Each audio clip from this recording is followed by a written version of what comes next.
Twitch Prime sub received. Thank you for appeasing the overmind.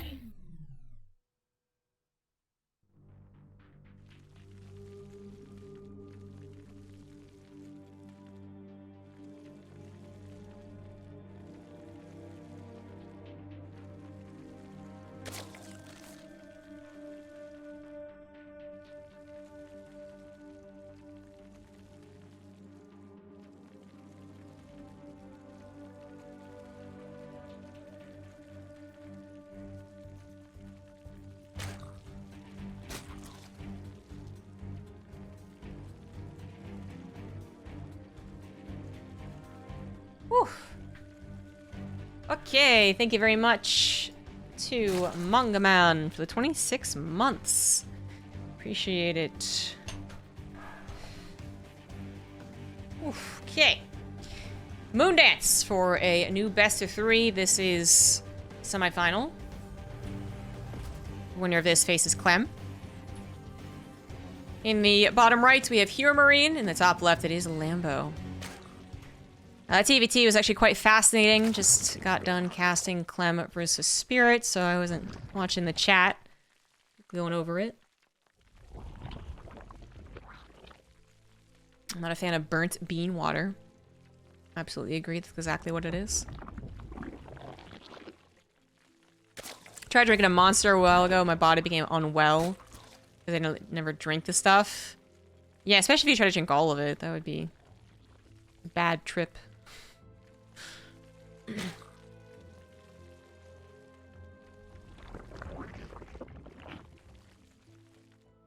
Caffeine isn't a crutch, just helps me loudly suggest to my body to stop being stupid and tired.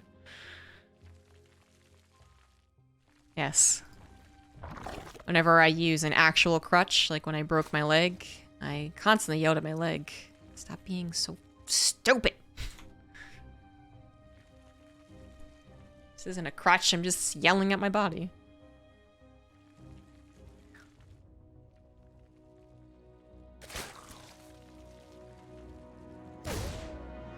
Are we all just recycled dinosaur urine? There's a question. I do not have the answer to. Tanks make Marines air units for a short time. That's true. You do tend to just kind of jump up, I guess, in StarCraft. Also, oh, Roachborn. Okay, so we actually have something important to talk about. So one last thing. Yeah, Data Sea is a underwater map, physics-wise anyways, which I know people are like, well, it's like the sea, but there's a freaking T sound in there, so I say failure on that. But yeah, apparently it's underwater. Moondance is not, I don't think. But we do have a Roach Warrant coming out for Lambo on the shortest map in the map pool, so that kind of makes sense. Perhaps even a little bit on the nose. Tisk tisk. Yeah, Marine should be on the lookout for something exactly like this, but so far Lambo doing a great job denying him access. Doesn't take much.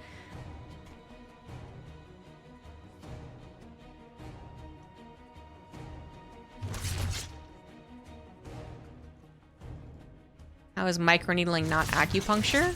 Pretty sure acupuncture is not as small or as many needles in a single place. Roaches have been identified. Wait, weren't they? Oh my god, did he pull back their Reaper before? Okay, okay, all right, yeah, okay. I mean, there's not much you can do as far as the factory units go to stop a roach attack. Technically, you could get some Widow Mines, and you know they'll at least kill 2 of the roaches, but it's kind of... I could see the argument to just basically keep going with Hellions, like any bodies basically on the field, and at least Hellions will maybe have a counterattack later on available. It's far more important. HeRoMaRinE immediately went to a Banshee. As soon as he realized what was going on, he did swap his tech lab off to from the barracks, I believe. Oh my god, that was a good corrosive bile. Oh my god. This actually is game over, I think. The only reason it might not be is because HeRoMaRinE does have a third base on location. But, ooh. Actually, I think the Widow Mines might have been better. Because the Widow Mines also, they buy a little bit of time because the Roach player has to go, oh, Widow Mines, and then back away and sacrifice 1 unit. 26 SCVs killed. Okay. Alrighty then. That's actually the most effective roach rush I've seen in a while. Vlad, thank you for gifting a sub.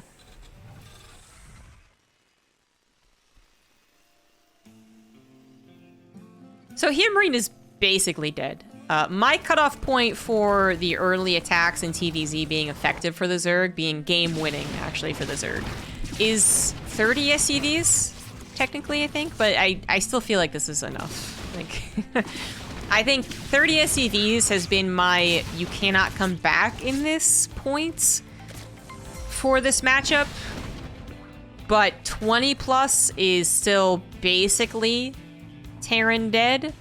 And anything less than 20 has a lot of potential for a Terran comeback with a 3cc. A lot. 15, but your third command center got canceled. It gets kind of iffy, right? Like, whatever.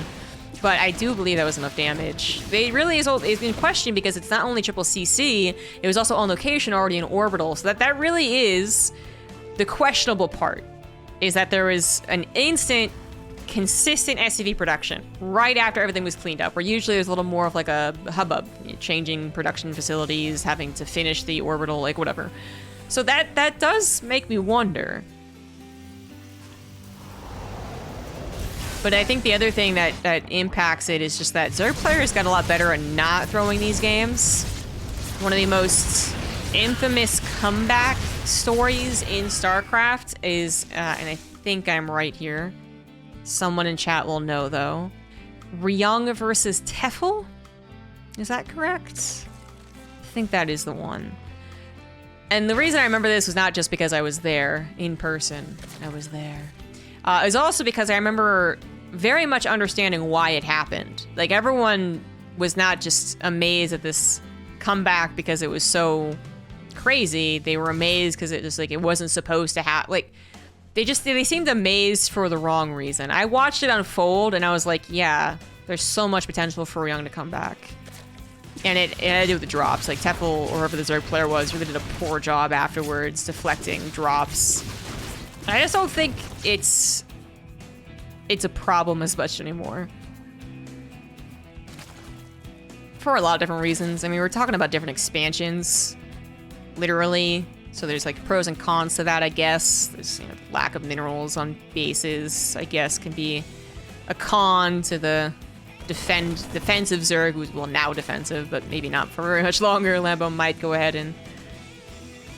Well, I guess going for the throat on Moondance is a bit difficult. So yeah, I can see him being defensive. So maybe that's kind of a downside to it, but then the units that are available, I think the way that Queens are utilized, it just, got better over time anyways. I just don't see a Terran comeback happening without a Zerg mistake from this point on. That's the best way to sum it up. Thank you, Ganoi, for the 100 bits.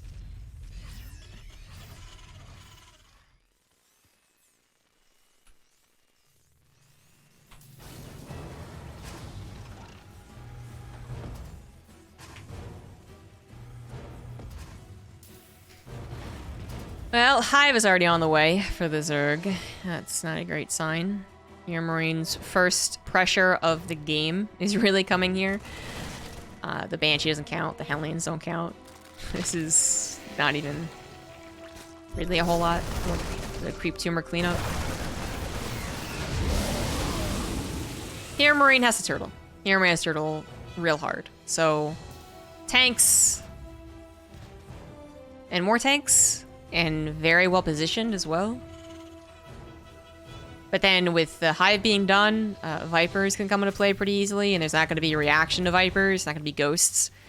HeRoMaRiNE, once he is on 4 bases, he might try to add on a Ghost Academy fairly quick, pacing-wise. And in a game like this, maybe you'd wonder if that would really be the correct allotment of resources, which are, compared to Lambo, so very limited for HeRoMaRiNE. But it might be. It might be the right idea, because I think what... The main issue right now for HeRoMaRiNE is certainly just supply in general. But the other issue is going to be identifying the composition of the opponent. So if Lambo just goes Ling Baneling Roach, Ravager, and Vipers, and just floods, I don't think HeRoMaRinE goes for ghosts, right? He can't really go for ghosts. But if Lambo were to take a long time, maybe HeRoMaRinE sees a lack of supply and figures that it's going into lurkers, or into ultras, or hell, even into broodlords. Then ghost would be the priority, right? But he's not in a comfortable position to just go willy-nilly on either one or both, I guess, on both. Like you would if you went into a typical 3cc TvZ with 7-minute 4th CCC. I mean, ghosts are already out. But this is so much more difficult. So I love the setup. HeRoMaRinE supply isn't all that bad, really. But the Vipers are basically going to take 3 tanks out of the equation. And then the depth of tanks might not be such an issue. In fact, I think actually HeRoMaRinE, if he really could take a minute to survey his own defense, I think he would have pulled those 2 tanks forward. Maybe it doesn't matter. Planetary looks like it's going to fall, although it is adding a lot more damage, and the SCVs were so close to saving it. Oh, man, that was close. But nope, didn't actually save it. Looks like there's a Banshee doing some damage, but that's not too important. That was so close, actually. That would have been perfect. But, like, yeah, I still think those 2 tanks, in ideal situations, Sensor Tower saw that coming, and the tanks were all shooting together. Because, actually, Lambo did not get to negate the tanks as effectively as I was thinking he would. That was a costly attack for Lambo. And HeRoMaRinE was hoping that an immediate counterattack would actually bear fruit. And maybe it will. Maybe a couple of apples falling from this particular tree. Lambo's a little bit on edge. A little scared of the attack. No, just kidding. You thought they were apples, but they were like crab apples. And they're like, ugh, I don't want to eat that.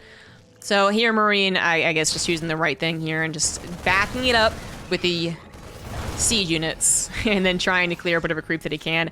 He is playing this, I think, by the book. If there is a book that Terran wrote that has ways to defend in a seriously poor situation, I think HeRoMaRine's doing it. And Lambo might even be on the verge of getting a little too overconfident. Oh, the chase! Marine's got that one Viper.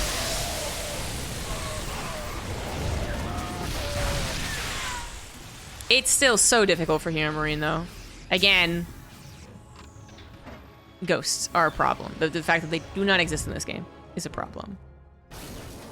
But, you know, if he gets up to like 170 supply again, I think he could go for ghosts.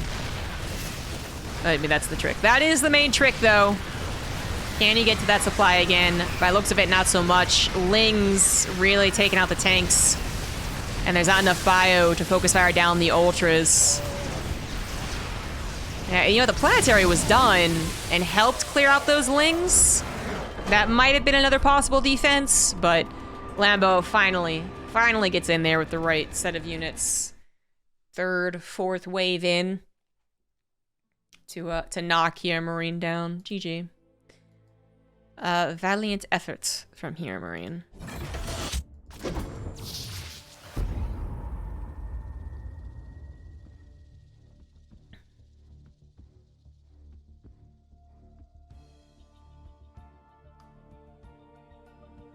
Taffel, that's a name I haven't heard in a while. Yeah, that really... I had to dig deep for that memory.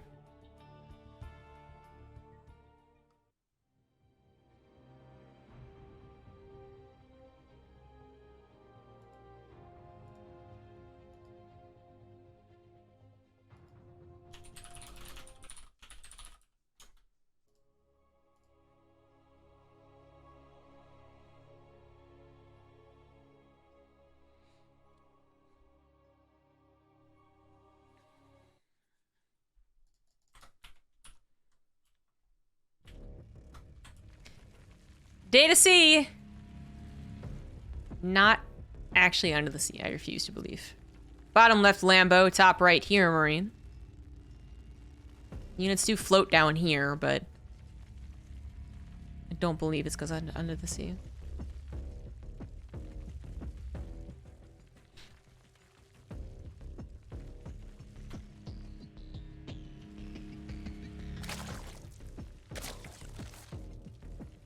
I recently had a familiar conundrum.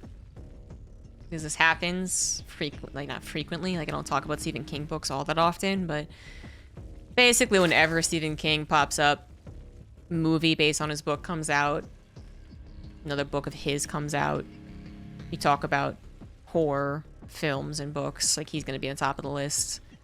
There's a lot of things that connect back to him, even like his political views. You know, his Twitter is kind of blown up every now and again for his witty comebacks.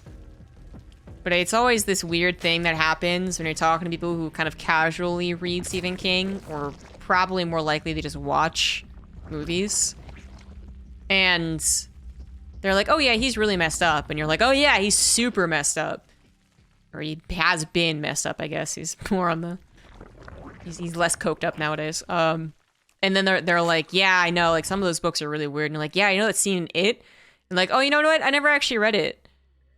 And you're like, oh, so you don't know. And they're like, no. But, you know, he's pretty bad everywhere else. And then you look at them and they look at you.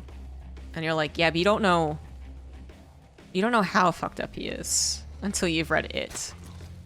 And for those of you who have not read it and are like, oh, because creepy clowns who live in the sewers and say we all float down here is really scary. I don't know, man. He had a car that like sucked people into an alien world or some shit. And you're like, no, that's not the reason it's weird. And they're like, oh, well, can you explain to me why it is especially weird? And you look at them and they look at you and you go, no, I really can't. I refuse to. Because you know, you start, people who know what's in the book It know what I'm talking about. And that you don't talk about what happens in It in pleasant company, you know what I mean? You don't. It's one of the more awkward things that happens when you talk to people about Stephen King. I haven't actually read Stephen King books. They think they know what the weird thing is, what the horrific thing is, what the crazy coked up nightmare fuel thing is, and they don't know.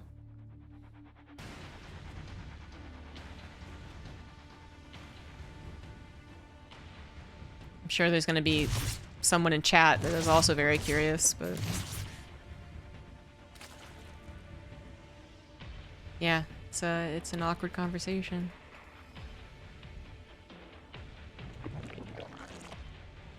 All this because I said that everyone floats down here. Which they do. Something dies, it floats up. It's a fact.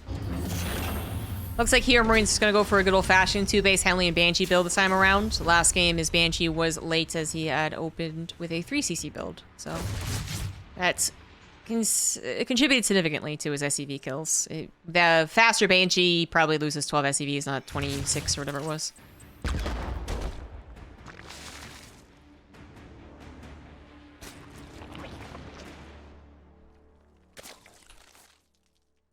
And an Overlord from Lambo is going to be able to see everything. And the nice thing about the direction that this Overlord comes in through is that it is almost guaranteed to see a fusion core. So that's a really clever placement of the Overlord. You're never going to have a Terran put a fusion core over here, you know? It's all the information. Would I recommend reading it? Yes, actually.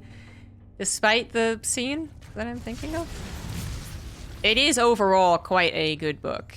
But it is apparently one of his self-admitted, like, highest of highs while writing the book. So...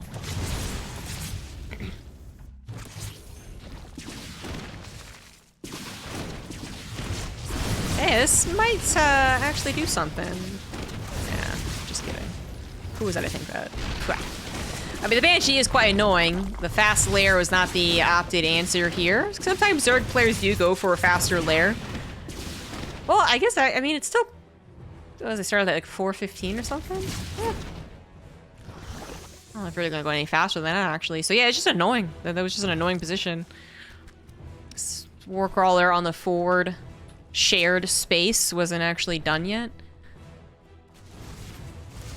But still, overall, good handling there from Lambo, although it did get weird. He lost a queen, 4 drones, and an overlord so far, so, you know, kind of a decent opener for HeRoMaRinE. But it is off of the 2 bases, right? So he does need a little bit more than this. A few more drones, another queen, and then I think you can feel satisfied with the opener as the Terran.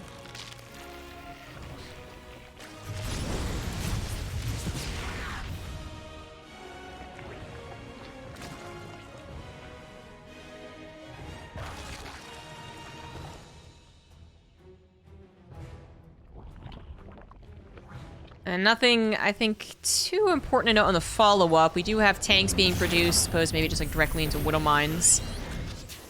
But it was a 3rd CC, 4th and 5th barracks. 1 upgrades on the way, yeah.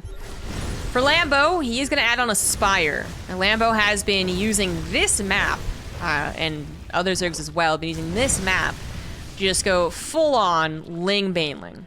Effectively an all-in, although it is, you know, 5, even 6 hatcheries, but it runs out of fuel eventually, basically. So it's kind of all-in, but in a really weird way. And Lambo is certainly doing that a lot, finding a decent amount of success with it as well. Very nearly beat Clem, I think, last week, maybe, but was just a little shy. And certainly he's beaten HeRoMaRinE with this. But by this, I mean just pure Ling Baneling. But this is with mutas. So, adding on a little bit of that technology can make a big difference in terms of the swarm capabilities. But now you have that secondary attack. The mutas going into the main, 3rd, natural, what have you. And then also, potentially coming around to snipe a tank. Can still certainly happen. HeRoMaRinE does not know about the mutas yet. He does not have any missile turrets, so the mutas might get a freebie tank, or they might go across the map, like I was saying. Doesn't look like they're going to do the latter, though. Well, now he knows. So the mutas actually really aren't doing what they would like to right now. Lambo's been setting up a bit of a surround, however, so he is looking to just stomp this as completely as possible. But he is struggling to do so. Here we come. Here we go. Yes, no, maybe so. No. That was not good enough. Has a lot of Marines left over. There's so many Marines left over. If the Marines had been more so trapped on the left side before they realized they were being surrounded, then went, oh shit, and retreated through the tanks into the backside Ling Baneling attack. Oh, that could have been very bad for the Terran, but they were effectively safe going to the bottom right as they were. Lambo is not out of steam quite yet, but an attack or a defense like that is typically not going to be good enough. Like, there's going to be too much of a back foot Zerg happening here. And the Terrans maybe not going to win right here, right now, but are really going to suppress the Zerg when they're supposed to be kind of flowing the most. They're supposed to be out there doing their thing. They're supposed to be out there experimenting in college, and you have kept them locked up in their bedroom. It's not so good for the development. But maybe they turn into a normal adult afterwards. Maybe. So Lambo does finally push that back. And HeRoMaRinE does get up to 4 bases, with 2-2 already halfway done. Widow Mine, Drilling Claws on the way. Thor on the way as well. His next attack, maxed out with 2-2. It's going to be a bit difficult for Lambo to hold on against. So he's going to have to start buying some of that time, doing some little bits of damage, and maybe most importantly, respreading that creep, which was denied for a very, very long time. So let's see. We will see. Lambo really has not gotten anything to say in this game. He did his thing. He did his build order. He got to his mutas, and then they just stuck around, hoping to defend against that push, and the defense was not all-encompassing. There was a lot left over. There was a lot left to be said, and HeRoMaRinE, even by being present like he was for so long, although eventually pushed back, really does hit the potential of a defense for the next engagement. Game resumed. But there's certainly things that could still make it a bad game for HeRoMaRinE, and one of the biggest things that can happen is a good old-fashioned run-by. Good old-fashioned Zerg in every nook and cranny. Like sand. Gets everywhere. It's coarse. Don't like it. So, mutas in the main, Lings the third. armies over here for some reason decides to pull back. It gets weird. If that doesn't happen, if it is just mano a mano, fisticuffs, Lambo's gonna have a really difficult time holding. That creep is still not very far out, and his upgrades are not going to be equal, as that +2 melee was held off on. Maybe because he couldn't afford it, but also it might have been just a choice that he made to get more banelings or more mutas. But here is that next attack, and we'll see if there is a possible break for the Zerg. Oh my god, one of those Widow Mines was quite good. Was quite good, I say.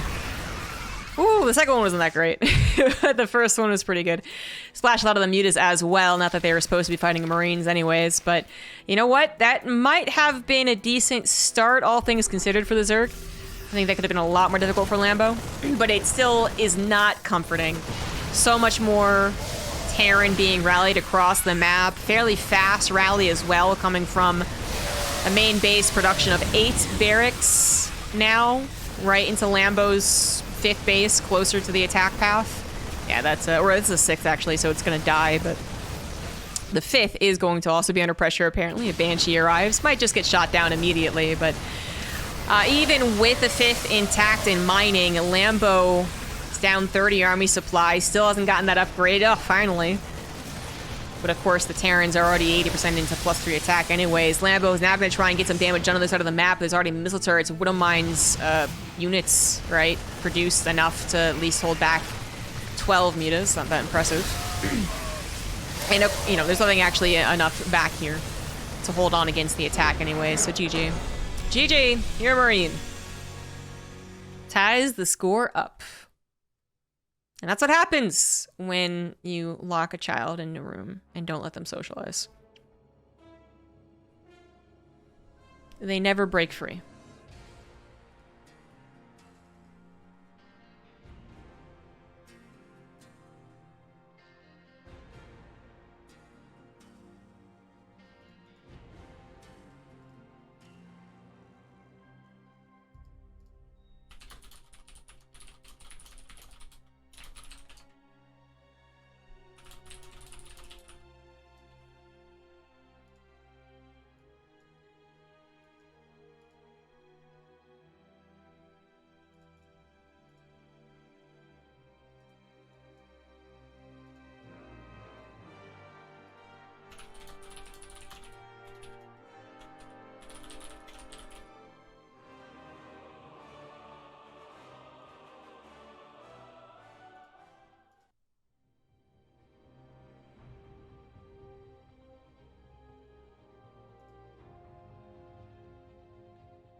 Game 3 is going to be on Inside and Out.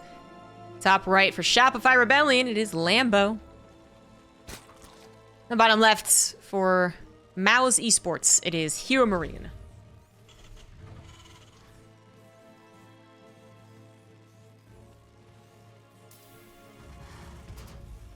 So first game, best explained by roaches. Roaches. And more roaches. Second game, I don't think it's as simple to explain. I don't really want to blame, you know, Lambo's build versus HeRoMaRinE's build. Lambo's defense of the Hellion Banshee, I think, was adequate as well. That wasn't too bad. So where did it all go wrong then? Well, I do kind of go back to the mutas staying at home. I do wonder if it would have been more effective to have those mutas that popped and then chilled, waiting for the perfect setup, if they maybe could have gone over to the third base immediately, dealt some SCVs worth of damage, interrupted the flow of reinforcements for 5-10 seconds, and then come back to do effectively the same thing. Because I can see bringing them with the engagement. I recognize their importance there, but you know, they weren't doing anything for a little while. which can be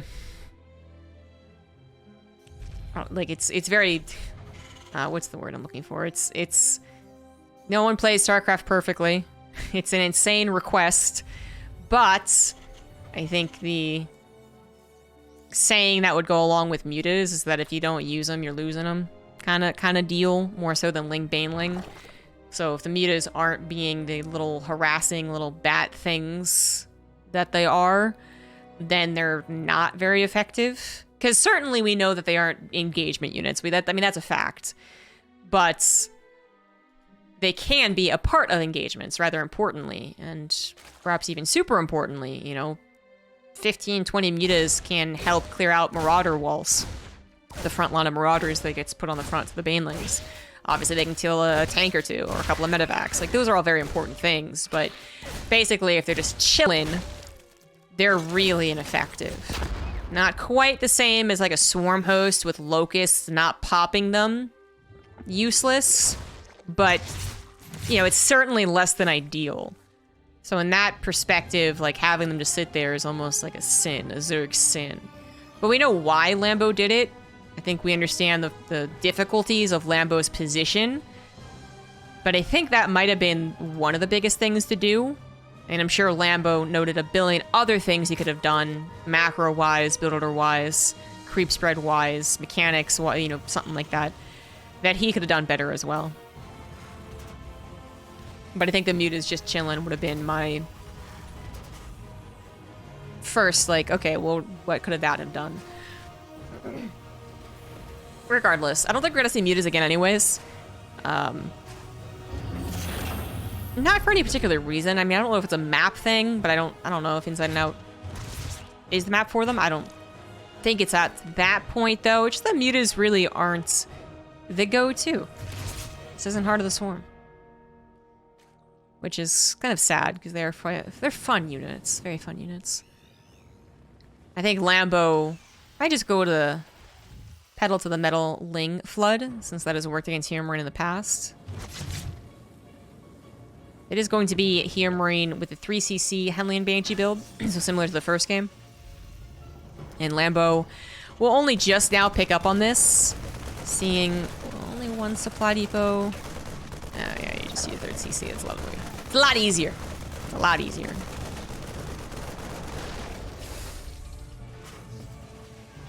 Layer's gonna start up almost as a reaction. No evolution chambers quite yet. Is he really gonna get mutas again?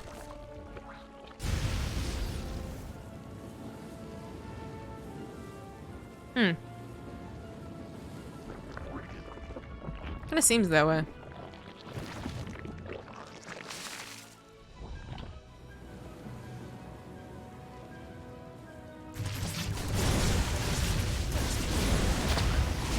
Oh, that was a cute grenade.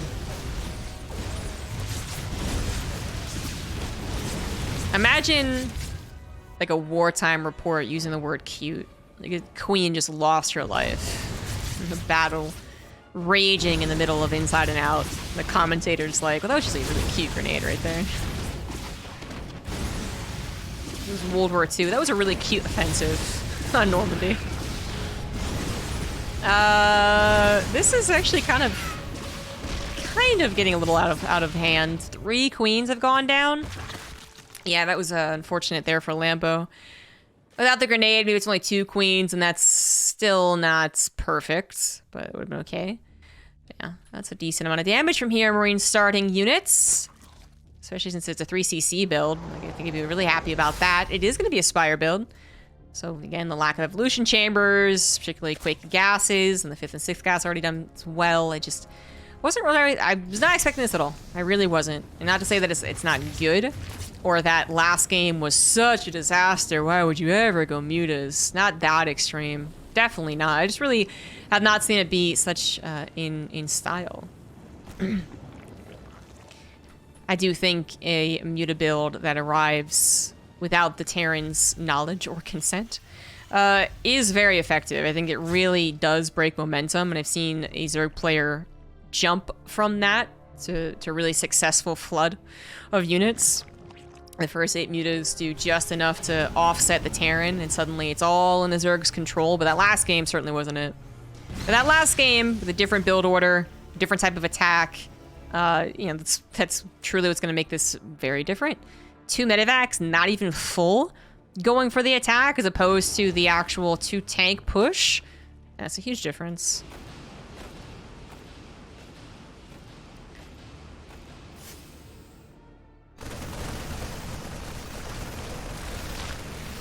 Yeah, no banelings being involved is a little sketch. Yeah, they're gonna tuck themselves into a corner as well, little Terran bastard.